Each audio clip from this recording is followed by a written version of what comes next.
Hey guys, thanks for tuning in back in Luke's Vintage RC Car Restoration. As you can tell, we got another project. This will be a pretty easy one. It shouldn't be too hard.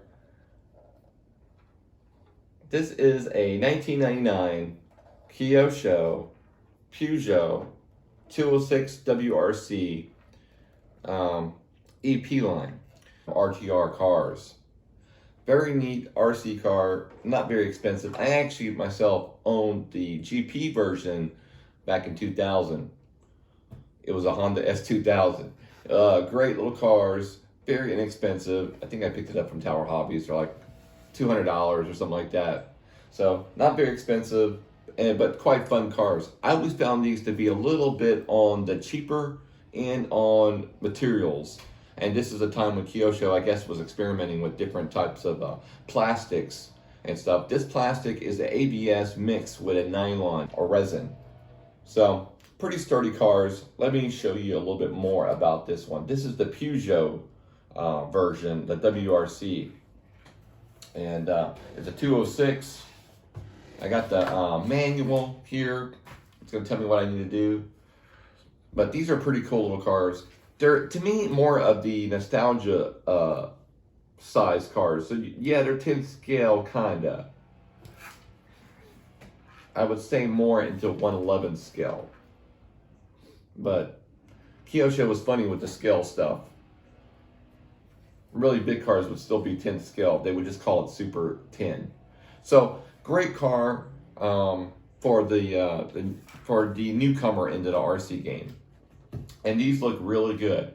Like I said, these came with Prt.1 radios, and you could sort of know if it has that because of the white color of the servos. And there was a receiver in here. He's now got the Futaba, my friend who wants me to restore this for him. So there we got a little bit of wobble going on. So I got to figure out what's going on with that. So the car's gonna have to be totally stripped down, gone over, cleaned. Has an old school speed control unit in here. It's going to take that out. No motor in this one. That's typical for these cars here. A lot of the speed Kyosho motors would burn out. They just weren't made very well. I went into that rant about maybe, I don't know, 6 or 7 videos ago. So, but just not very great. We're going to just put a Sport Tune motor in it, and it should be just fine. So that's pretty much it. It won't be too hard to do. I do have the decals for this car, and I do have a cockpit of drivers. Downfall, no driver head, but that's all right. We will figure that one out. Here are the decals for the Peugeot 206 that we're going to use. Luckily, still have them.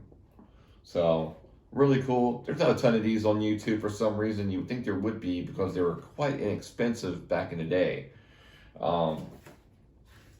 But whatever, you know, there will be now. So I do have a booklet that's going to help me build this car. It shouldn't be too complicated. If you guys have any experience with this type of car, please feel free to drop us a couple of comments. Or if you know somebody that has one of these cars, what the reliability are on these vehicles. Like I was saying, I had the GP version. These came in the EP and the GP. I never had the electric one. I do know that with my GP version, it probably ran maybe 24 miles an hour. Not a super fast car, and very, very tight with the 4-wheel drive unit. I actually removed the axles in the front and left it rear-wheel drive. So to me, that seemed to handle a lot better. But that was my S2000. So this one here, we're going to try to leave it 4-wheel drive. It just seems like it's still got that tight plate. We're going to have to tear it all apart, see what's going on with it, and it should be pretty cool. Alrighty, guys. I want to thank you for watching my videos. Please stay tuned for part 2 of the 1999 Kyosho Peugeot 206 WRC. It should be a lot of fun and should be fairly quick. We'll see. All right, guys, take care, and I'll see you on the next one.